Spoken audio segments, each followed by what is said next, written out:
Lord. Like you're so like he's so. The Lord is so awesome.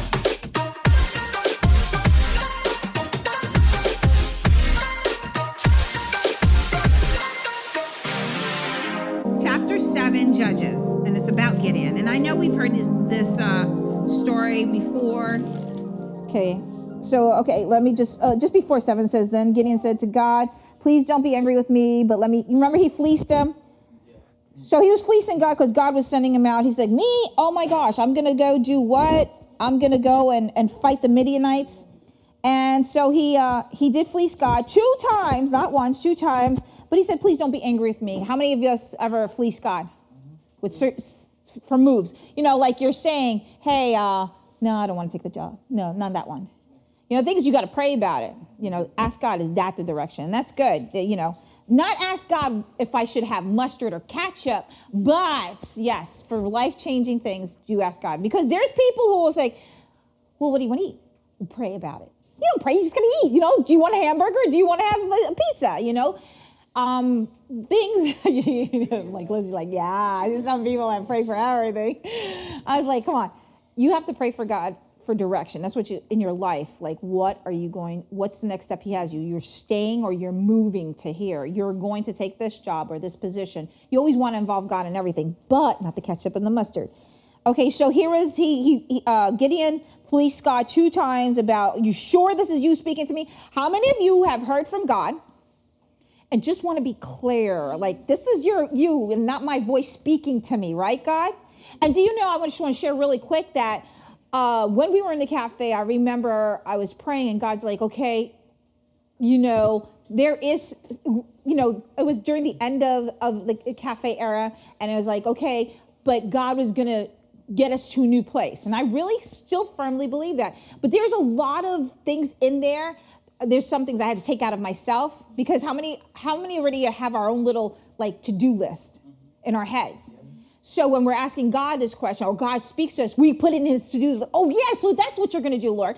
And maybe not necessarily that, you know, but God is going to do something. So when he did speak to me about the cafe and what's going forward, and then even here, and I was telling Tim to look for the message that, and I think you remember it, June, you know, something's going to happen in June. And I know at that moment, I didn't say exactly before in the cafe, I was like, oh, we're going to get a place. Because was my heart's desire, get a place, you know, God's going to show us, we're going to get this. And God spoke. And I was like, okay, that's immediate what I thought.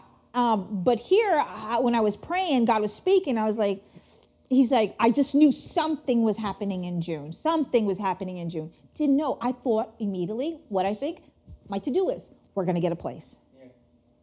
But it wasn't necessarily what God's to-do list was. You ever miss that? You know, God's speaking to you and you think it's on your to-do list, that number one thing that you have there, and it's not necessarily, that's the number one thing he wants. But God did do something in June. There's a lot of things that transpired in June. A lot of lives changed. A lot of things happened. And he said, when I was talking, I was like, Lord, I feel like, wow, you did speak to me. And then he said, yeah, I do speak, but are you going to challenge me in what I spoke about, or start not so much, it's like being discouraged about that I did speak to you. How many ever you get that? Like, I heard from God and I don't know why it didn't happen. Right? So this is Gideon. Let's go back to Gideon. This is Gideon and how he fleeces God twice. He wants to make sure this is God. All right. So he says, so Jerubbaal, that is Gideon, and his army got up early and went as far as the spring of Herod. Now, spring of Herod means a place of fear. If you look in if you go get the translation, it means a place of fear. So all his men, they went to that place, and it was a place of fear. How many of you have been in that place of fear, making decisions? I don't know what to do. I'm unsure. Should I get in this relationship? I'm unsure. Should I, make this big move in my life? I'm not sure. And you want to make that step forward, but that place of fear that you're in right now. Okay, so Midian were camped. Now the Midian were camped north of them in the valley near the hill of Moriah. And Moriah means teacher. Okay? And he's like, okay. Now, so these guys, we or them, are our place where it's fear, and these guys are teacher. How many times do you know that, okay, so, and these are the enemy of Gideon, okay? So now look at yourself. Put yourself in that equation. How many times you're a place of fear where there's right in front of you your enemy, or the situation that you're in is like kind of like scary, right? How do we take those? How do we handle? I think we were talking about something like that yesterday. How do we handle a situation when it's right before us? What do we do? Well, the place where your enemy is at is the place of teaching. Teacher, they call it teacher. But a place of teaching. The Lord said to Gideon, you have too many warriors, and you have to let if I let all of you fight the Midianites, the Israelites will boast to me that they save themselves by their own strength. Therefore, tell the people, whoever is timid or afraid may leave this mountain and go home. So 22,000 of them went home, leaving only 10,000 who were willing to fight. But the Lord said to Gideon, there are still too many. Bring them down to the spring, and I will test them to determine who will go and who will not go. When Gideon took his warriors down to the water, the Lord told, divide the men into two groups. In one group, put all those who cup the water in their hands and lap it up with their tongues like dogs. In the other group, put all those who kneel down and drink with their mouths in the stream.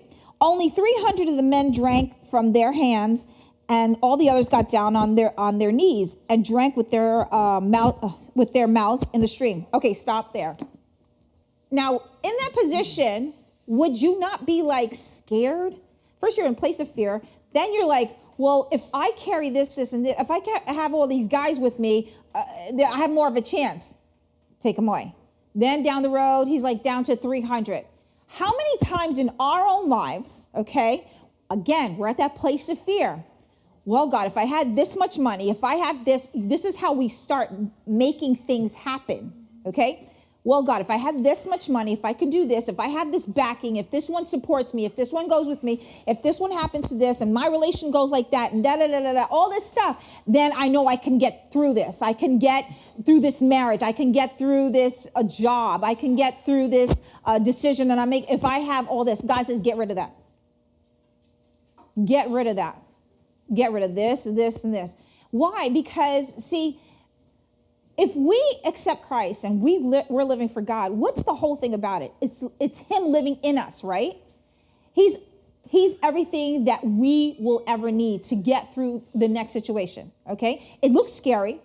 It looks impossible. It looks like, wow, I don't think I can make it. But when we start depending on ourselves or our things around us that can help us go, like if I say, friendly, if you come with me, I know I can get through this. And Chris, okay, you got my back, right? Okay, you come, and then Mandy, okay, we're going to get this, right? Okay. But God says, no, Mandy, go home. Chris, go home. Friendly, go home. And only Donna stay, okay? And I'm like, but me and Donna, that's it? I love Donna, and Donna's good. But the thing is that we're going to be two little chickens, like what? But who's going to get the glory out of it? So he gets rid of them. And he's down to 300. And then what does he say? The Lord told Gideon, with these 300 men, I will rescue you and give you victory over the Midianites. Send the others home.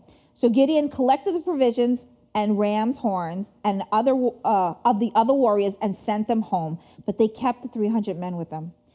Okay, go down to a little bit past 8. He said, but he kept the 300 men with him. So he took everything, the ram's horns, the other warriors left. And so he had all that stuff. And he said the Midianite camp was in the valley just below Gideon. That night, the Lord said, get up, go down into the Midianite camp. Here we go. God's talking to you. God's talking to you. Get up and go down to the Midianite camp, for I have given you victory over them. This is where the place where we'll be like, wait, what? Lord, I don't know. He just, when are we going to trust God?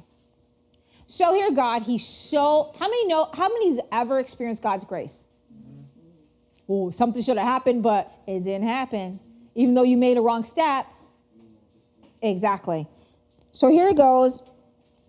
I've given you victory over them. Even when God talks, Even when God has spoken to you and he says, I've given you victory over this situation, we still like, well, he says, but, because God knows your heart, God knows your thoughts. But if you're afraid to attack, go down to the camp with your servant Purah.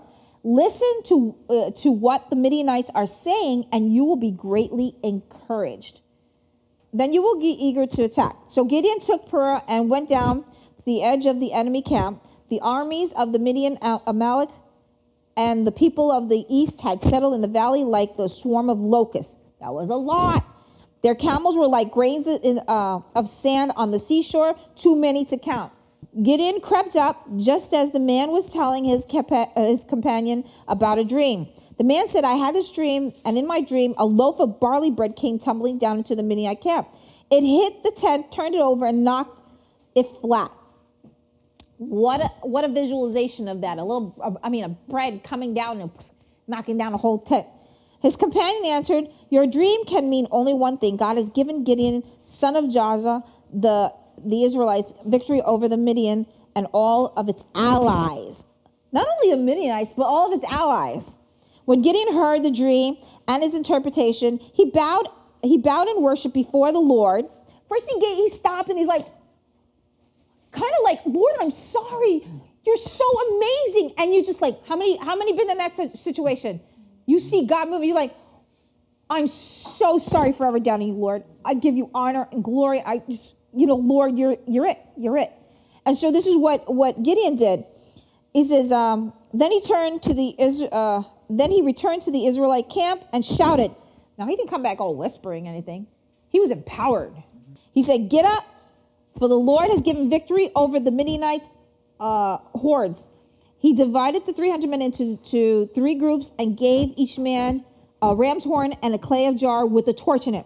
So here he goes. He's just so excited. Now it's time to get excited, people. It's time to get excited because God is doing something in your life even today.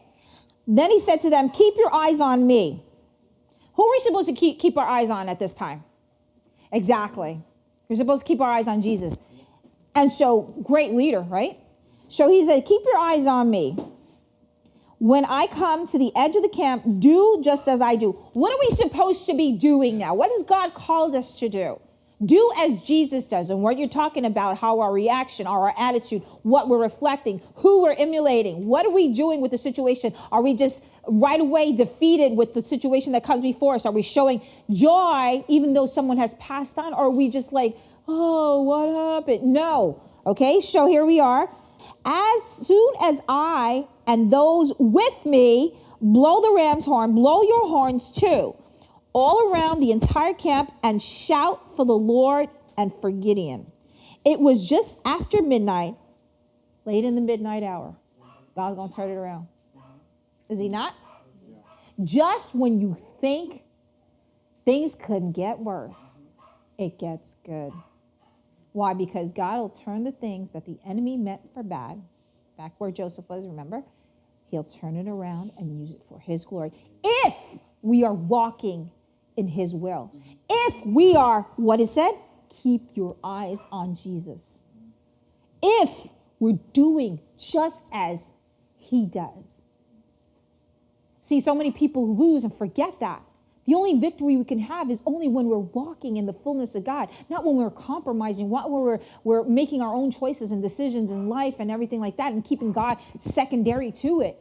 No, he's got to be in the forefront, and he's always is. He says, I will go before you. If these guys did not follow Gideon the way he says, look at me, follow me, do what I do. That's how they obtain the victory. That's how we will obtain the victory in our lives.